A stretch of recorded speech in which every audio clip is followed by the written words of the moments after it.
सभी किसान भाई और व्यापारी बंधुओं को मेरा नमस्कार। आज है 23 मार्च। आप देख रहे हैं कमोडिटी समीक्षा, आपका अपना चैनल। हमेशा की तरह हाजिर हूं मैं मॉर्निंग अपडेट्स लेके। हफ्ते का पहला कारोबारी दिन है और जिस हिसाब से अभी मार्केट चल रहा है, देख रहा था निफ्टी ओपन ओपन हुआ था और निफ्टी में अच्छी खासी गिरावट आज भी देखने के लिए मिल रही है। क्या रहेगा असर जिस हिसाब से अभी लड़ाई चल रही है, स्पेशली एग्री कमोडिटीज पे, उसके ऊपर ये वीडियो है। लास्ट तक आप जुड़े रहेंगे। इस वीडियो में हम चर्चा करने वाले हैं ग्वार के ऊपर, मसालों के ऊपर, साथ साथ दलहन तिलहन सारी चीजों के बारे में फटाफट चर्चा करेंगे और एक रुझान देने की कोशिश करूंगा कि आगे चल के मार्केट में क्या संभावनाएं बन रही हैं और इन स्तरों पे आपको क्या करना चाहिए। तो बिना समय के आगे बढ़ते हैं और एक छोटा सा डिस्क्लेमर, हमेशा की तरह वीडियो टोटली एजुकेशनल पर्पज के लिए। वायदा बाजार में ट्रेड करते हैं तो बुद्धि विवेक से करें। वायदा बाजार में ट्रेड काफी ज्यादा जोखिम भरा हो सकता है। तो बिना समय गवाए आगे बढ़ते हैं और जैसा कि शुरुआत करते हैं ग्वार के साथ में, हमेशा की तरह। और ग्वार का मार्केट अगर आप देखेंगे, स्पेशली अगर आप पिछले 3-4 दिनों का ट्रेंड देखेंगे, मार्केट एक साइडवेज ट्रेड दिखा रहा है। ना ज़्यादा ऊपर ना ज़्यादा नीचे, एक दायरे में ट्रेड करते हुए दिख रहा है। ग्वार का मार्केट हो चाहे गम का मार्केट हो, गिरावट थोड़ी सी कम है क्योंकि लगातार क्रूड ऑयल का सपोर्ट मिलते हुए दिख रहा है। और आज भी मैं देख रहा था क्रूड ऑयल के प्राइस $100 के आसपास ट्रेड करते हुए दिख रहे थे।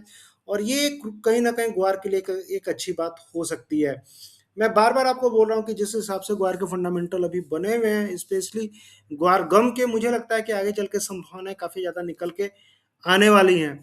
अगर आप लड़ाई पे ध्यान देंगे, जो ईरान और अमेरिका के बीच में लड़ाई चल रही है, काफी निर्णायक दौर में पहुंच चुकी है। और जो वर्चस्व की लड़ाई है स्ट्रेट ऑफ हॉर्मुज के ऊपर, जहां से तेल निकलता है, स्पेशली अमेरिका चाहता है स्ट्रेट ऑफ हॉर्मुज जैसे भी खोला जाए उसको, और ईरान ने उस पर कब्जा किया हुआ है। लेकिन जिस हिसाब से भी सिनेरियो बन रहे हैं, मुझे नहीं लगता कि इतना जल्दी ये चीज सुधरते हुए दिखेगा और इसका डायरेक्ट इम्पैक्ट क्रूड पे पड़ते हुए दिखेगा। अमेरिका की लगातार धमकी मिल रही है कि जो रिफाइनरीज हैं ईरान की, उस पर हमला होगा और उसके चलते क्रूड ऑयल का सप्लाई का जो संकट है और बढ़ते हुए आपको दिख सकता है। प्रत्युत्तर में हो सकता है ईरान सऊदी अरेबिया की रिफाइनरीज पे और अन्य देशों की रिफाइनरीज पे भी हमला करे और उसके चलते आप देखेंगे क्रूड के प्राइस काफी ज्यादा बढ़ते हुए आपको दिख सकते हैं। तो मोटा मोटी तौर पे कहने का मतलब ये है कि ग्वार गम का जो एक्सपोर्ट डिमांड है वो बढ़ने की संभावना है। और उस हिसाब से ग्वार में मुझे लगता है कि तेजी अभी आ सकती है। तो ग्वार में जो भी गिरावट है, खरीदारी करके आपको चलना चाहिए, ग्वार गम हो चाहे ग्वार सीड हो। अगर ग्वार गम की बात करेंगे स्पेशली, तो ग्वार गम में जो सपोर्ट अभी भी बना हुआ है, 10,000 के आसपास का सपोर्ट बना हुआ है, 10,000 के आसपास। और उसके नीचे जाता है तो 9850।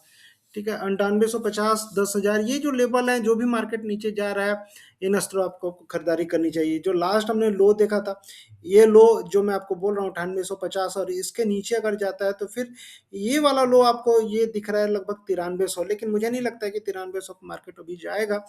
अभी ये वाला जो लो है 9850, एक तरह से इंपॉर्टेंट सपोर्ट ग्वारगम के लिए फिलहाल के लिए रह सकता है। और ऊपर में जो संभावना है 10,300, अगर मार्केट निकलता है 10,350, तो 10,900 तक की संभावना ग्वारगम में अभी आपको बनती हुई दिख रही है।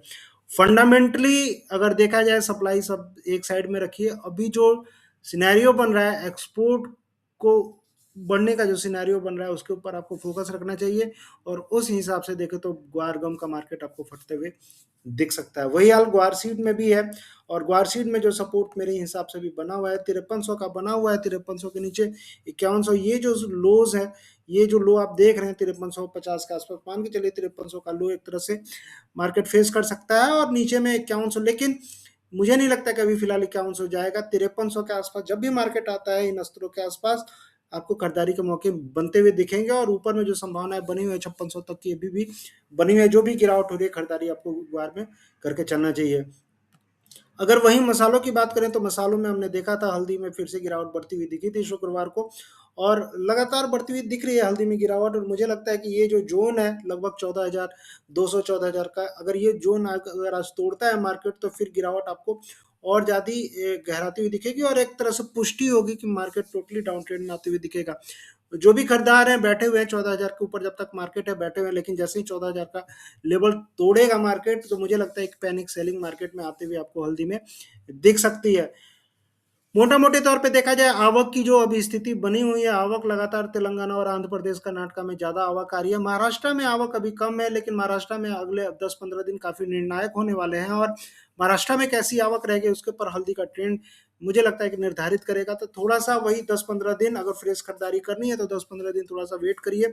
देखिए महाराष्ट्र में कैसी हवा करे, उसके बाद ही निर्णय लीजिएगा। लेकिन अभी कैंडल के हिसाब से जाएँगे, चार्ट के हिसाब से जाएँगे तो मार्केट मुझे नीचे का बनते हुए दिख रहा है। जो भी उछाल मिलेगा आपको बिकवाली बनती हुई दिखेगी हल्दी में। अभी फिलहाल के लिए मुझे नहीं लगता है कि फ्रेश खरीदारी इन स्तरों पे आपको करना चाहिए। तो हल्दी में थोड़ा-सा वेट करें और जो भी मार्केट अगर आता भी है तो 15,000, 15,300 ये जो लेवल रहेंगे, बिकवाली के लेवल रहेंगे, इन लेवल्स पे आपको सेलिंग पोजीशन बनते हुए दिखेगा। अदरवाइज़ 14,000 के नीचे अगर मार्केट खिसकता है, तो आपको और सेलिंग आपको बढ़ती हुई दिख सकती है। तो इस हिसाब से आपको हल्दी में रणनीति रखनी चाहिए। वहीं अगर आप जीरा की बात करेंगे तो जीरा में भी मोटा-मोटी तौर पे मैं लगातार आपको बता रहा हूँ कि जीरा में भी बिकवाली आपको बढ़ती हुई दिख सकती है और लगातार मैंने आपको अपडेट किया है और जीरा में जिस हिसाब से भी सिनेरियो बने हुए हैं, मुझे लगता है कि मार्केट आज के सेशन के लिए 21,700 तक आ सकता है। 21,700 अगर तोड़ता है तो 21,200 तक का मार्केट अभी फिलहाल के लिए दिख रहा है। लेकिन मोटा-मोटी तौर पे जो भी उछाल मिलेगा जीरा में आपको बिकवाली अभी के सेशन के लिए आपको करनी चाहिए। मेजर फोकस एक्सपोर्ट को लेके है और एक्सपोर्ट जिस हिसाब से कम होते हुए दिखा है, स्पेशली मिडल ईस्ट से उसका असर आपको जीरा हो, धनिया हो, हल्दी हो, सब पे पड़ते हुए दिख रहा है। वहीं अगर आप धनिया की बात करेंगे, धनिया में मार्केट अभी भी साइडवेज है, लेकिन जो संभावनाएं बनी हुई है 11,000 आज के सेशन के लिए बनी हुई है। 11,000 के नीचे मार्केट निकलता है 10,800, 10,200 तक मार्केट धनिया का जाते हुए दिख सकता है आपको। मोटा मोटी तौर पे देखा जाए तो धनिया का जो लेवल है 11,800 के आसपास स्ट्रॉन्ग रेजिस्टेंस फेस कर रहा है। मैं बार बार आपको बोल रहा हूँ, मार्केट जब भी 11,800 के आसपास जाता है, मार्केट वहां से बिकवाली फेस करता है और इस बार भी वही हुआ। 2 दिन पहले हमने देखा था मार्केट 11,800 के आसपास गया और वहां से फिर से धनिया का मार्केट फिसलते हुए दिखा। तो जो भी उछाल मिल रहा है दुनिया में, बिकवाली फिलहाल के लिए बनती हुई दिखेगी। और मुझे मोटा मोटी तौर पे अगर आप लंबे अवधि के लिए पूछेंगे तो मुझे अभी के लिए धनिया मुझे थोड़ा सा डाउन लग रहा है। भले पूरी दुनिया बोल रही है कि धनिया फट जाएगा, इस बार 20,000 चला जाएगा, 19,000 चला जाएगा, 25,000 चला जाएगा, कोई लोग 30,000 तक के भी धनिया के टारगेट दे रहा है। लेकिन फिलहाल के लिए मुझे ऐसा नहीं लग रहा है। मार्केट जब तक 12,500 का लेवल नहीं तोड़ता है, मुझे नहीं लगता है कि मार्केट में एक अच्छी तेजी भी आ सकती है। अगर आपको फ्रेश खरीदारी अगर धनिया में करनी भी है तो निचले स्तरों पे थोड़ा सा वेट करिए। अदरवाइज 12,500 के ऊपर निकलता है मार्केट तो आपको फ्रेश खरीदारी धनिया में करनी चाहिए, वरना धनिया में खरीदारी में आपको फिलहाल के लिए हाथ ही नहीं लगाना चाहिए। ये मेरा मानना है, ठीक है। लेकिन आप अपने अपने जो भी कंसल्टेंट है उनसे पूछ सकते हैं, तो हर किसी का अपना अपना राय रहता है। लेकिन मेरी राय, मेरे हिसाब से मुझे लगता है कि धनिया में अभी काफ़ी गिरावट बाकी है। और पिछले 20 दिन से मैं ये लगातार आपको बोल रहा हूँ कि मुझे धनिया नीचे में अगर 10,200 का लेवल तोड़ता है तो 9,000 तक भी आते हुए दिख रहा है। तो थोड़ा सा अभी आपको धनिया में वेट करके चलना चाहिए। ज़्यादा एग्रेसिव अभी खरीदारी आपको धनिया में नहीं करनी चाहिए। मेंथा ऑयल की बात करेंगे, मेंथा ऑयल में मैंने आपको लगातार बताया था, मेंथा ऑयल का मार्केट मुझे मेरे हिसाब से तेज होते हुए दिख सकता है। आपको नीचे में जो सपोर्ट बना हुआ है 960 का अभी भी सपोर्ट है। इन स्तरों के आसपास मार्केट आता है तो मेंथा में आपको खरीदारी करके चलना चाहिए। ऊपर में 10,000, 1,030 तक मार्केट जाते हुए दिख सकता है। वही अगर आप कुक्कुट की बात करेंगे, कुक्कुट में ओवरऑल मेरे हिसाब से जो सिनेरियो अभी बन रहा है 3520 के ऊपर मार्केट निकलता है तो एक अच्छी तेजी के लिए चलेगा। लेकिन जो भी गिरावट हो रही है, मान के चलिए अगर आपको लेवल मिलते हैं नीचे में 3430, 3440 के आसपास खरीदारी करिए। 3380 एक तरह से मेजर सपोर्ट रहेगा फिलहाल के लिए। हर गिरावट पे खरीदारी का मौका आपके लिए बने हुए हैं। कुक्कुट में मुझे लगता है कि गिरावट पे खरीदारी करके आपको चलना चाहिए। वहीं अगर आप इलायची की बात करेंगे तो इलायची में मैंने आपको बताया था, इलायची का मार्केट इन स्तरों से रिकवर होते हुए दिखा था। हमने 2325 तक भी मार्केट जाते हुए दिखा था। नीचे में जिस हिसाब से मार्केट रिकवर हो रहा है, मुझे लगता है इलायची में भी तेजी बढ़ती हुई दिखेगी। एक्सपोर्ट के नंबर आए थे हाल फिलहाल में, मैं आपके साथ शेयर करूंगा। और अभी मैं देख रहा था छोटी इलायची का जो एक्सपोर्ट था पिछले साल के कंपेयर में, स्पेशली जनवरी की बात करें, गवर्नमेंट ने जो नंबर रिलीज किया था 500 गुना बढ़ते हुए दिखा था और 1309 टन के आसपास की छोटी इलायची एक्सपोर्ट हुई थी। तो 1309 टन बहुत बड़ी मात्रा होती है छोटी इलायची के लिए, और वो एक्सपोर्ट बढ़ते हुए दिखा था। और यानी कि कहने का मतलब है, अगर आप देखेंगे पिछले साल के कंपेयर में जिस हिसाब से एक्सपोर्ट बढ़ा है और ग्वाटेमाला में प्रोडक्शन कम है, अब तक तो इलायची का मार्केट 3,000 के ऊपर होना चाहिए था। लेकिन ये जो लड़ाई हो रही है, ईरान की लड़ाई, इसके चलते थोड़ा सा असर आपको पड़ते हुए दिखा है। मार्केट पे लगातार गिरावट बनती हुई दिखी है। लेकिन मुझे लगता है कि मार्केट बहुत जल्दी सुधर जाएगा छोटी इलायची का, क्योंकि ओवरऑल फंडामेंटल के हिसाब से प्रोडक्शन काफ़ी ज़्यादा कम है और आगे चल के जो संभावनाएं बन रही है धीरे धीरे फिर से पॉजिटिव बनती हुई दिखेंगी।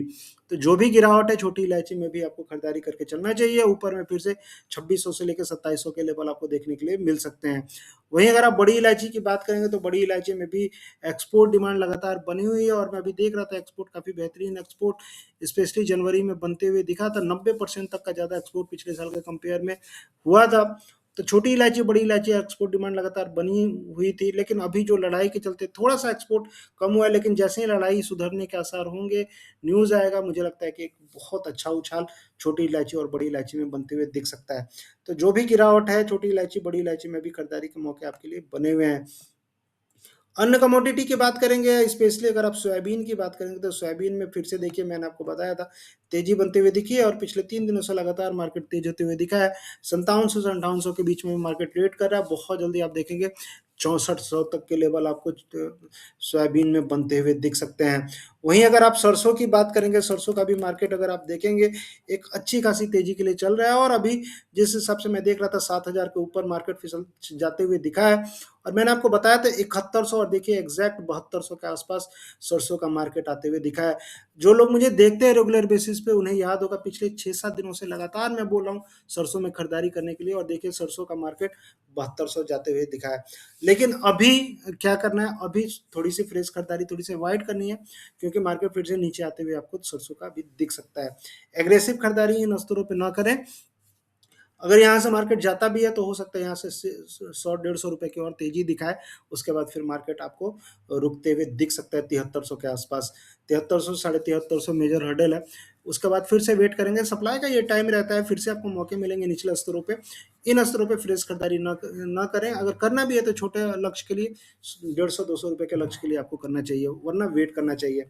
वहीं अगर आप चना की बात करेंगे तो चना में भी बहुत लोग पूछते हैं कि चना में क्या चल रहा है और चना में मैं देख रहा था, अगर आप देखेंगे खरीदारी आते हुए दिखी है और 5600 के आसपास भाव चलते हुए दिल्ली मार्केट में दिख रहे हैं।